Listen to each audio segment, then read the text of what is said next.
Okay, तो chapter हमारा चालू है कंपोजिशन ऑफ द मैटर। और कंपोजिशन ऑफ मैटर में हम लोग ने फर्स्ट वाले पार्ट में कंप्लीट किया था सॉलिड, लिक्विड एंड गैसेस को हम लोग ने कैसे क्लासीफाइड किया। ठीक है, वो सब वन बाय वन पॉइंट जो है वो एक्सप्लेन करके हम लोग ने कंप्लीट किया। उसके बाद में हम लोग ने स्टार्ट किया था classification of the matter on the basis of a chemical composition. ठीक है, ये सेकेंड पार्ट में हम लोग ने चालू किया। ओके, तो उसमें हम लोग ने क्लासीफाई किया था मैटर को एलिमेंट्स, कंपाउंड्स और मिक्सचर में। अभी एलिमेंट्स क्या है, कंपाउंड्स क्या है और मिक्सचर क्या है, इसको देखने के लिए सेकंड वाला पार्ट आप लोग को देखना पड़ेगा। ओके, तो उसमें हम लोग ने क्या किया था सेकंड वाले पार्ट में, जस्ट मैं रफली आइडिया देता हूँ। एलिमेंट्स क्या है, कंपाउंड्स क्या है और मिक्सचर क्या है। एलिमेंट्स में क्या होता है कि all the molecules are same, but molecules में जो एटम्स है वो भी सेम रहते हैं। कंपाउंड में मॉलिक्यूल तो सेम रहते ही है, लेकिन मॉलिक्यूल के अंदर जो एटम्स है वो डिफरेंट रहते हैं। ये फ़र्क है एलिमेंट्स और कंपाउंड में।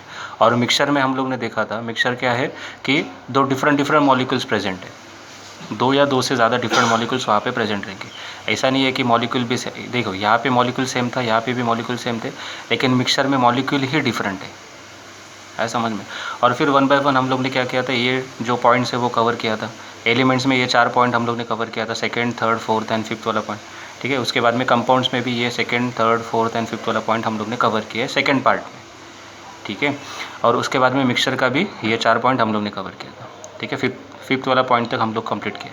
अभी नेक्स्ट वाला जो पॉइंट है, मतलब ये वाला पॉइंट जो मैंने सेकेंड पार्ट में कंप्लीट नहीं किया, क्योंकि इसका जो एक्सप्लेनेशन है, ठीक है, वो थोड़ा लंबा है, इसके लिए मैंने सेकंड पार्ट में उसको कवर नहीं किया था। ठीक है, तो आज हम लोग उसको भी कवर करेंगे। लास्ट वाला पार्ट है कंपाउंड में, तो कंपाउंड का जो लास्ट वाला पार्ट है वो आज हम लोग स्टडी करेंगे। और मिक्सचर में भी जो ये लास्ट वाला पार्ट है, मतलब पॉइंट है, उसको हम लोग डिटेल में आज स्टडी करेंगे। ठीक है, तो फिर स्टार्ट करते हैं। कंपाउंड का जो लास्ट वाला पार्ट है, वो पॉइंट है, वो क्या दिया है लास्ट वाला point, the properties of the compounds are different than those of the constituent elements. The properties of the compounds are different than those of the constituent elements. जैसे कि मैंने पहले भी बताया है कि कंस्टिट्यूएंट एलिमेंट्स मतलब क्या, कि कंपाउंड जिससे बना हुआ है उसको हम लोग बोलते हैं कंस्टिट्यूएंट एलिमेंट्स।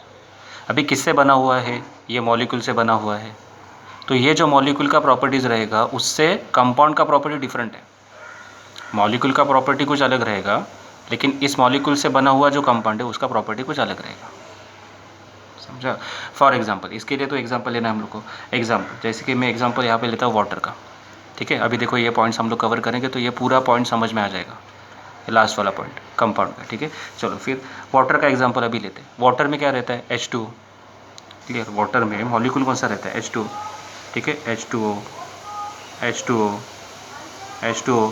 देखो ये सब मॉलिक्यूल्स वाटर में प्रेजेंट रहेंगे। अभी all the molecules are same, water में all the molecules are same, लेकिन मॉलिक्यूल के अंदर जो एटम्स है वो तो डिफरेंट है। यहाँ पे हाइड्रोजन है, ऑक्सीजन है, दो डिफरेंट एटम्स प्रेजेंट है। यहाँ पे भी देखो इस मॉलिक्यूल में भी हाइड्रोजन ऑक्सीजन है, हाइड्रोजन ऑक्सीजन, तो डिफरेंट एटम्स प्रेजेंट है। ठीक है, तो इसी को हम लोग क्या बोलते हैं, कंपाउंड, बराबर ना। मॉलिक्यूल सेम रहेंगे, जैसे यहाँ पे भी मैंने एग्जांपल दिया था सेकंड वाले पार्ट में, मैंने समझा के दिया था कि वहाँ पे मैंने समझाया था कि मॉलिक्यूल तो सेम रहेंगे, लेकिन मॉलिक्यूल के जो एटम्स है वो डिफरेंट रहेंगे। देखो यहाँ पे भी नाइट्रोजन था, ऑक्सीजन था, तो नाइट्रोजन और ऑक्सीजन क्या हो गया, अलग हो गए। तो वैसे ही यहाँ पे देखो मॉलिक्यूल सेम है, वाटर में सब H2O मॉलिक्यूल्स हम लोग को मिलेंगे। ठीक है, लेकिन उस मॉलिक्यूल में दो जो एटम प्रेजेंट है, मतलब एक हाइड्रोजन प्रेजेंट है, यहाँ पे देखो एक हाइड्रोजन प्रेजेंट है। ठीक है, हाइड्रोजन 2 प्रेजेंट है, हाइड्रोजन 2 प्रेजेंट है, ऑक्सीजन, तो ऑक्सीजन और हाइड्रोजन तो डिफरेंट हो गया। ठीक है, यहाँ पे भी देखो हाइड्रोजन ऑक्सीजन, तो हाइड्रोजन ऑक्सीजन तो डिफरेंट हो गया। समझा, तो मॉलिक्यूल सेम, लेकिन मॉलिक्यूल के अंदर एटम इज डिफरेंट, मॉलिक्यूल के अंदर के एटम डिफरेंट है, हाइड्रोजन ऑक्सीजन। तो इसको हम लोग क्या बोल सकते हैं, कंपाउंड बोल सकते हैं। ठीक है, तो वाटर कंपाउंड कैसे हुआ, समझा, molecule are same but molecule के अंदर जो एटम्स है वो डिफरेंट है। ठीक है, तो उसको हम लोग कंपाउंड बोल सकते हैं। तो वाटर क्या दिया, देखो pure water is a compound. ये तो पहला वाला लाइन तो समझ में आ जाएगा अभी। ठीक है, प्योर वाटर इज़ कंपाउंड, वो तो मैंने अभी समझाया। Form by the chemical composition of the elements. ठीक है, एलिमेंट का केमिकल कंपोजिशन होने के कारण हम लोग को वाटर मिलता है। ठीक है, chemical elements, combination of the elements hydrogen and oxygen, ये तो पता है अभी। वाटर बना कैसे, हाइड्रोजन और ऑक्सीजन का कॉम्बिनेशन हुआ। ठीक है, हाइड्रोजन ऑक्सीजन का कॉम्बिनेशन हुआ, तो इस मॉलिक्यूल के कारण ये बना है वाटर। ठीक है, तो यही पहले वाले पॉइंट में हम लोग को दिया है। सेकंड वाला पॉइंट देखो, अभी हाइड्रोजन इज़ इन्फ्लेमेबल गैस। अभी देखो यहाँ पे वाटर जो है वो हाइड्रोजन ऑक्सीजन से बना हुआ है, राइट। लेकिन उसमें जो हाइड्रोजन है वो तो गैसियस फॉर्म में रहता है, ऑक्सीजन भी गैसियस फॉर्म में रहता है, समझा। हाइड्रोजन वो भी गैस है, ऑक्सीजन वो भी गैस है, दोनों भी गैसेस है। ध्यान से सुनो, वाटर में जो हाइड्रोजन ऑक्सीजन प्रेजेंट है वो तो गैसियस फॉर्म में रहते हैं पहले, हाइड्रोजन भी गैस फॉर्म में, ऑक्सीजन भी गैस फॉर्म में, ठीक है। हाइड्रोजन क्या करता है, वो तो इन्फ्लेमेबल है, हाइड्रोजन जो गैस है वो तो इन्फ्लेमेबल है।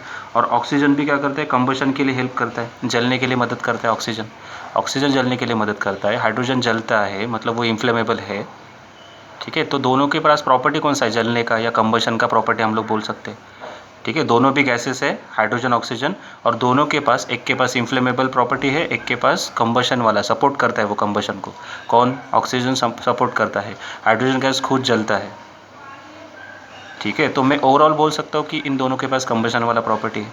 लेकिन इन दोनों को मिलाकर जो वाटर बनने वाला है वो तो कंबशन को मदद नहीं करता, वो तो उल्टा कंबशन को क्या करता है, कंबशन के ऑपोजिट काम करता है वो, बराबर ना। कहीं पे आग अगर लगी है तो वाटर सप्लाई करते हैं हम लोग उसको बुझाने के लिए, आग को बुझाने के लिए, समझा।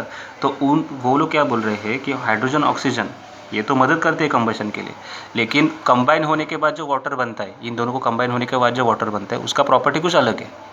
तो यही तो उन्होंने यहाँ पे दिया है, देखो ना, the properties of the compounds are different than those of the constituent element. Constituent element मतलब क्या है, यहाँ पे हाइड्रोजन ऑक्सीजन, हाइड्रोजन ऑक्सीजन दोनों क्या कर रहे हैं, कंबशन के लिए मदद कर रहे हैं। लेकिन उससे बना हुआ जो वाटर है, वाटर मतलब क्या, कंपाउंड, वो क्या करता है, कंबशन को मदद नहीं करता, वो तो उल्टा क्या करते हैं, उसके ऑपोजिट काम करते हैं, समझा यहाँ पे। तो थर्ड, अभी सेकंड वाला पॉइंट देखो, फिर से एक बार रीड करता हूँ। Hydrogen is a inflammable gas while oxygen gas is support the combustion, ठीक है, वो सपोर्ट करता है। हाइड्रोजन इन्फ्लेमेबल है, वो खुद जलता है, ठीक है। How ever the compound water form by the chemical composition of the gaseous element hydrogen and oxygen is in liquid state, बराबर। ये दोनों भी गैस थे, हाइड्रोजन भी गैस था, ऑक्सीजन भी गैस था, लेकिन उससे बना हुआ जो वाटर है वो तो लिक्विड स्टेट में, ठीक है। प्रॉपर्टीज़ देखो चेंज हो रहा है, कंबाइन होने के बाद जो कंपाउंड मिला उसका प्रॉपर्टी कुछ अलग, मतलब वाटर का प्रॉपर्टी कुछ अलग, और हाइड्रोजन गैस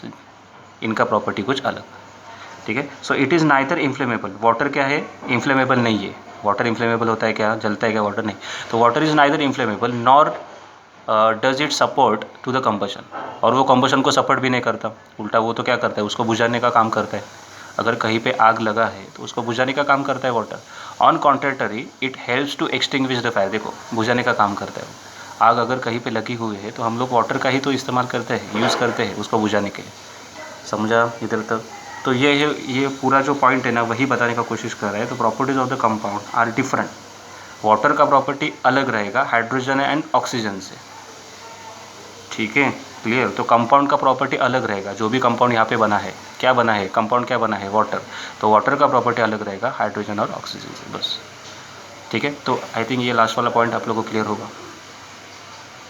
अभी देखो मिक्सर में, देखो लास्ट वाला प्रॉपर्टीज़ कहते हैं, properties of the constituent substances are retain in the mixture. अभी इसका भी एक्सप्लेनेशन देने के लिए उन्होंने और एक एग्जांपल दिया है मिल्क का। अभी मिल्क क्या है, मिक्सर है। अभी तुम लोग बोलोगे सर मिक्सर कैसे है, तो पहले वो हम लोग एक्सप्लेन करते हैं कि मिल्क मिक्सर कैसे हो गया। जैसे वाटर को मैंने एक्सप्लेन किया था, वाटर कंपाउंड कैसे हो गया, क्योंकि वाटर में क्या रहता है, वाटर का मॉलिक्यूल रहता है, all the molecules are same, but molecule के अंदर जो एटम्स है वो डिफरेंट है, लेकिन मॉलिक्यूल आर सेम। देखो वाटर का एक मॉलिक्यूल, वाटर का सेकंड मॉलिक्यूल, वाटर का थर्ड मॉलिक्यूल, ऐसे बहुत सारे मॉलिक्यूल्स वाटर में प्रेजेंट रहेंगे।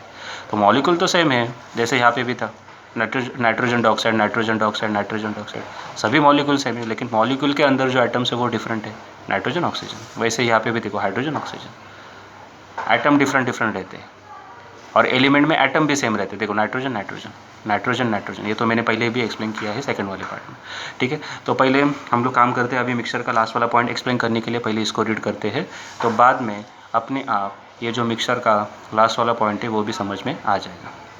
क्लियर, समझा यार। ओके, तो फर्स्ट वाला पॉइंट देखो, अभी मिल्क का फर्स्ट वाला पॉइंट क्या दिया है, मिल्क इज़ द मिक्सर। हाँ, मिक्सर कैसे है, देखो मिक्सर में क्या रहता है, डिफरेंट मॉलिक्यूल्स रहते हैं। देखो एक मॉलिक्यूल है नाइट्रोजन, एक मॉलिक्यूल है नाइट्रोजन डाइऑक्साइड, दूसरा मॉलिक्यूल ये भी नाइट्रोजन डाइऑक्साइड। तो यहाँ पे सभी मॉलिक्यूल सेम है क्या, नहीं, नाइट्रोजन का मॉलिक्यूल है, बीच में नाइट्रोजन डाइऑक्साइड का। तो यहाँ पे भी, लेकिन यहाँ पे देखो कंपाउंड में क्या था, सभी मॉलिक्यूल सेम थे। देखो यहाँ पे एलिमेंट में भी क्या था, सभी मॉलिक्यूल सेम थे। ये एक मॉलिक्यूल, ये एक मॉलिक्यूल, सभी मॉलिक्यूल सेम थे। एलिमेंट में मॉलिक्यूल का एटम भी सेम है, कंपाउंड में मॉलिक्यूल के अंदर एटम्स डिफरेंट है लेकिन मॉलिक्यूल सेम है। देखो ये एक मॉलिक्यूल है, ये एक मॉलिक्यूल है, मॉलिक्यूल आर सेम लेकिन मॉलिक्यूल के अंदर जो एटम है वो डिफरेंट। मिक्सर में तो अलग ही है कुछ, उनका मॉलिक्यूल ही डिफरेंट है, मॉलिक्यूल ही डिफरेंट है, जिससे वो बना हुआ है ना वो भी सब डिफरेंट है। ठीक है, नाइट्रोजन का मॉलिक्यूल, बीच में नाइट्रोजन डाइऑक्साइड का, और भी रह सकते हैं मॉलिक्यूल, ऐसा नहीं यहाँ पे 2 डिफरेंट मॉलिक्यूल है खाली, लेकिन और भी डिफरेंट डिफरेंट मॉलिक्यूल्स आ सकते हैं। तो मिल्क कैसे मिल्क कैसे मिक्सचर हो गया? ठीक है, तो milk is the mixture of water. देखो मिल्क में वाटर का मॉलिक्यूल रहेगा, लैक्टोज मॉलिक्यूल रहेगा, फैट्स का मॉलिक्यूल रहेगा, प्रोटीन्स का मॉलिक्यूल रहेगा। तो ये सब मॉलिक्यूल्स वहाँ पे प्रेजेंट है मिल्क में। जैसे कि यहाँ पे देखो, यहाँ पे क्या था, N2 का मॉलिक्यूल था, नाइट्रोजन डाइऑक्साइड का मॉलिक्यूल था, डिफरेंट डिफरेंट मॉलिक्यूल्स प्रेजेंट है, इसके लिए वो मिक्सचर था। वैसे यहाँ पे मिल्क में मैंने देखा तो वाटर का मॉलिक्यूल है, लैक्टोज का मॉलिक्यूल है, फैट्स है, उसमें प्रोटीन्स है, ये तो सुना होगा मिल्क में क्या क्या रहता है। तो इन सभी का मॉलिक्यूल प्रेजेंट है, तो मिल्क क्या हो गया, मिक्सचर हो गया। हाँ ठीक है सर, समझा यहाँ पे। तो a few more natural substance है, और भी नेचुरल सब्सटेंस उसमें प्रेजेंट रहते हैं, लेकिन मेन जो कंपोनेंट है वो यही रहता है। क्लियर? अभी आगे देखो, तो समझा मिल्क कैसे मिक्सचर हो गया, क्योंकि उसमें डिफरेंट डिफरेंट मॉलिक्यूल प्रेजेंट रहते हैं, जैसे कि यहाँ पे डिफरेंट डिफरेंट मॉलिक्यूल्स। ठीक है, ओके। उसके बाद में देखो सेकंड वाला point, as the proportion of various ingredients of the milk is different as per its source. मतलब क्या, अभी देखो वाटर का प्रोपोर्शन कुछ अलग रहेगा, लैक्टोज का प्रोपोर्शन कुछ अलग रहेगा, फैट्स का प्रोपोर्शन कुछ अलग रहेगा, प्रोटीन का प्रोपोर्शन कुछ अलग रहेगा। मतलब वो बोलना क्या चाहते हैं, अगर मैंने अभी देखो मिल्क हम लोग को मिलता है, वो काऊ मिल्क रहता है हमारे पास। ठीक है, एग्जांपल लेते हैं हम लोग, समझो मेरे पास एक काऊ मिल्क है और दूसरा जो एक स्टूडेंट है उसके पास समझो बफेलो मिल्क है। ठीक है, बफेलो का मिल्क है, बफेलो मिल्क। ठीक है, ये भी मिल्क है और ये भी मिल्क है, लेकिन काऊ मिल्क और बफेलो मिल्क इनका सोर्स तो अलग है ना। ये जो मिल्क है वो काऊ से मिला है हम लोग को, और ये जो मिल्क है वो हम लोग को कहाँ से मिला है, वो हम लोग को मिला है बफेलो से। तो मिल्क तो सेम है लेकिन उनका सोर्स अलग है। तो वही तो बोलने का कोशिश किया है कि ये जो है ना water, lactose, fats and proteins, इनका जो प्रोपोर्शन रहेगा इसमें काऊ मिल्क में, वो प्रोपोर्शन इधर नहीं रहेगा। मतलब समझो यहाँ वाटर का प्रोपोर्शन है समझो 80%। ठीक है, बाकी इन सब का मिला के समझो ये है समझो 10%, लैक्टोज 10% है, ये समझो है 5% और ये भी है समझो 5%। ठीक है, तो इसका 80% है, वाटर 80% है, लैक्टोज है समझो 10%। फॉर एग्जांपल मैंने एग्जांपल लिया है कि समझो इसका 80% है प्रोपोर्शन, 80% में वो प्रेजेंट है मिल्क में, ये 10% प्रेजेंट है, ये 5% प्रेजेंट है, और ये प्रोटीन भी 5% प्रेजेंट है। तो मैं क्या बोलना चाहता हूँ कि अगर इसका जो प्रोपोर्शन है, ये काऊ मिल्क का समझो, काऊ मिल्क में ये सब प्रेजेंट है इस अमाउंट में, तो इसी अमाउंट में वो बफेलो मिल्क में प्रेजेंट रहेंगे, इसका कुछ गारंटी नहीं। तो बफेलो मिल्क में इनका प्रोपोर्शन कुछ अलग हो सकता है। मतलब वहाँ पे मे बी वाटर का परसेंटेज जो है वो थोड़ा कम रहेगा, 70% रह सकता है, लैक्टोज का थोड़ा बढ़ेगा, फैट्स का थोड़ा बढ़ेगा, प्रोटीन्स का थोड़ा बढ़ेगा या घटेगा, तो कुछ भी हो सकता है। ये प्रोपोर्शन वैरी करता है, काऊ मिल्क में अलग रहेगा, बफेलो मिल्क में अलग रहेगा, और कुछ दूसरा मिल्क है उसमें कुछ अलग रहेगा। समझा? क्लियर है? तो सोर्स अगर मैंने चेंज किया तो उनका प्रोपोर्शन भी चेंज होता है। तो वही तो ये सेकंड पॉइंट बोल रहा है। तो proportion of the various ingredients of a milk is different as per its source. जैसे सोर्स है वैसे उनका प्रोपोर्शन भी बदलते जाता है। प्रेजेंट तो यही लोग रहेंगे यहाँ पे, दोनों में वाटर ही प्रेजेंट रहेगा, लैक्टोज प्रेजेंट रहेगा, फैट्स, प्रोटीन्स, लेकिन उनका प्रोपोर्शन जो है वो डिफरेंट रहेगा। समझा? वैसे वाटर में नहीं रहता, वाटर या टैप वाटर ले लो या सी वाटर ले लो, प्रोपोर्शन हमेशा सेम रहेगा। H2O, हाइड्रोजन का 2 एटम, ऑक्सीजन का 1 एटम, उनका वेट भी सेम रहता है। वाटर में वैसे नहीं रहता है, ठीक है, लेकिन मिक्सचर में वैसे रहता है। ओके चलो, तो सेकंड वाला पॉइंट समझा। अभी थर्ड वाला पॉइंट भी देखो, the proportion of the fats. अभी देखो उन्होंने एग्जाम्पल भी दिया है, the proportion of the fat in cow milk is 3 to 5%। Fat का प्रोपोर्शन कितना है काऊ मिल्क में? 3 to 5%। ठीक है, लेकिन वही अगर मैंने चेक किया, while it is 6 to 9% in the buffalo milk. Buffalo milk में देखो ज़्यादा है, आया समझ में अभी? तो बफेलो मिल्क में फ़ैट का प्रोपोर्शन ज़्यादा है और काऊ मिल्क में फ़ैट का प्रोपोर्शन कम है। क्लियर? तो प्रोपोर्शन अलग हो सकता है इन लोगों का। ये जो लोग हैं ना, मतलब ये जो मॉलिक्यूल्स है, वाटर का मॉलिक्यूल रहेगा, लैक्टोज का, उन सभी मॉलिक्यूल्स का प्रोपोर्शन कुछ अलग रहेगा अगर सोर्स चेंज किया तो। ये सोर्स क्या था? काऊ। ये सोर्स क्या था? बफेलो। बफेलो से मिला हुआ मिल्क, काऊ से मिला हुआ मिल्क। ठीक है, लेकिन अभी आगे देखो, ये लास्ट वाला पॉइंट क्लियर? ये लास्ट वाला जो पॉइंट है वो पूरा इंपॉर्टेंट है। ओके, तो ये लास्ट वाला जो पॉइंट है वो पूरा इंपॉर्टेंट है। मतलब क्या, देखो अभी, the sweetness of the milk is due to ingredient called lactose. The sweetness of the milk is due to the ingredients called lactose. मतलब क्या कि देखो मिल्क में क्या होता है, स्वीटनेस होता है। वो स्वीटनेस आता कहाँ से है, क्योंकि उसमें जो इंग्रेडिएंट है लैक्टोज नाम का, वो क्या करता है, उसमें स्वीटनेस प्रॉपर्टी डालने का काम करता है। मतलब मिल्क में जो भी कुछ स्वीटनेस है वो किसके वजह से आता है, तो वो आता है लैक्टोज के वजह से। क्लियर, ठीक है। तो अभी देखो लैक्टोज तो काऊ मिल्क में भी प्रेजेंट है और लैक्टोज तो बफेलो मिल्क में भी प्रेजेंट है। तो लैक्टोज का काम क्या है, स्वीटनेस देना। तो लैक्टोज अगर काऊ मिल्क में है तो उसका काम सेम ही रहेगा, स्वीटनेस देना, ठीक है। और अगर वो बफेलो मिल्क में है तो उसका काम वही रहेगा, स्वीटनेस देना। तो sweetness of the milk is due to the lactose only. ऐसे नहीं कि सोर्स चेंज किया तो लैक्टोज का काम कोई और कर रहा है, नहीं। लैक्टोज जो है ना काऊ मिल्क में, या फिर वो बफेलो मिल्क में रहने दो या फिर वो काऊ मिल्क में रहने दो, तो लैक्टोज का काम हमेशा क्या रहेगा, sweetness of the milk, milk को स्वीट करना, ठीक है। क्लियर है। In other words the properties of the constituent substances are retain in the milk. मतलब क्या, लैक्टोज कहाँ पे भी रहने दो, लैक्टोज क्या था, मॉलिक्यूल ही था ना। मिल्क में प्रेजेंट जो है मॉलिक्यूल वही तो है लैक्टोज। तो लैक्टोज या फिर काऊ मिल्क में रहने दो या फिर बफेलो मिल्क में रहने दो, सोर्स कुछ भी होने दो, लेकिन उनका प्रॉपर्टीज़ कभी चेंज नहीं होता। लैक्टोज जो प्रॉपर्टीज़, लैक्टोज का प्रॉपर्टीज़ क्या है, मिल्क को स्वीट बनाना। तो उसका जो प्रॉपर्टी वो हमेशा सेम रहेगा, या फिर वो चाहिए तो या फिर वो काऊ मिल्क में रहने दो या फिर वो बफेलो मिल्क में रहने दो, उसका प्रॉपर्टी हमेशा सेम ही रहेगा। वो काम हमेशा सेम करेगा, वही काम करेगा अगर सोर्स भी चेंज किया तो। लेकिन कंपाउंड में वैसे नहीं था। वाटर में देखो ना, ये काम क्या कर रहे थे पहले, हाइड्रोजन क्या काम कर रहा था, वो तो इन्फ्लेमेबल था। ऑक्सीजन क्या काम कर रहा था, कंबशन का। लेकिन कंबाइन होने के बाद क्या काम कर रहा है, ये जो वाटर है वो क्या काम कर रहा है, आग को बुझाने का, एक्सटिंग्विश द फायर। समझा। तो प्रॉपर्टी चेंज हो रहा है, ये मिलने के बाद प्रॉपर्टी चेंज हो रहा है। लेकिन वहाँ पे, यहाँ पे ऐसे नहीं है। यहाँ पे लैक्टोज का जो काम है to sweetness of the milk, मतलब मिल्क को स्वीट बनाना, वो काम कंबाइन होने के बाद भी उसका जो काम है वो वही रहेगा। सोर्स कुछ भी होने दो, काम वही रहेगा, ठीक है। तो वही तो उन्होंने बताया है, the properties of the constituent substance. Constituent substance मतलब क्या, ये सब वाटर, लैक्टोज, फैट्स, प्रोटीन, इनका जो काम है ना वो हमेशा सेम रहेगा। तो मिल्क कौन सा भी रहने दो।